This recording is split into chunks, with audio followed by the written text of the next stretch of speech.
Merci, monsieur le maire. Donc, ce rapport fixe les taux 2023 des impositions directes locales. Ces taux sont identiques à ceux de l'année dernière, quand vous aviez augmenté la taxe foncière de 14%. En apparence, le montant de la taxe foncière semble donc se stabiliser. En apparence seulement, puisqu'en réalité, ces taux d'imposition s'appliqueront à des valeurs locatives cadastrales qui, elles, augmenteront de 7% en 2023.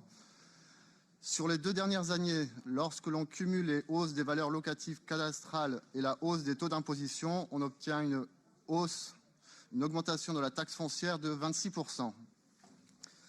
Afin de faire face à l'inflation, la majorité municipale décide donc d'assommer le contribuable marseillais, lui-même victime de cette inflation.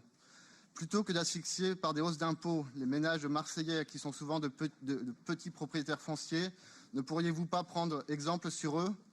Ces ménages subissent l'inflation comme la ville de Marseille. Mais contrairement à la ville de Marseille, qui peut augmenter ses recettes par une délibération, nos ménages marseillais ne voient pas leurs revenus augmenter.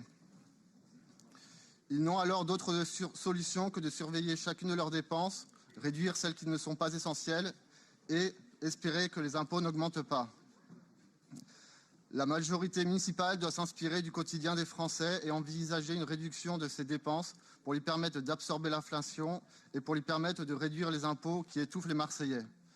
La majorité municipale pourrait aussi s'inspirer des villes gérées par le Rassemblement national, comme Hénin-Beaumont, où le taux communal de la taxe foncière diminue tous les ans depuis 2017. Les possibilités d'économie pour la ville sont en effet nombreuses. J'en citerai 3. Diminuer les subventions trop généreuses à une multitude d'associations dont l'utilité est parfois contestable, optimiser le fonctionnement et l'organisation des services de la ville, et lutter avec fermeté contre les incivilités et les dégradations des biens publics qui engendrent des dépenses conséquentes pour les collectivités locales.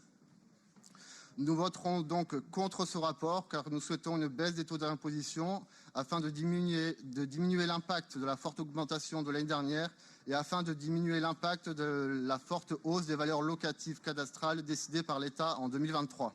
Je vous remercie.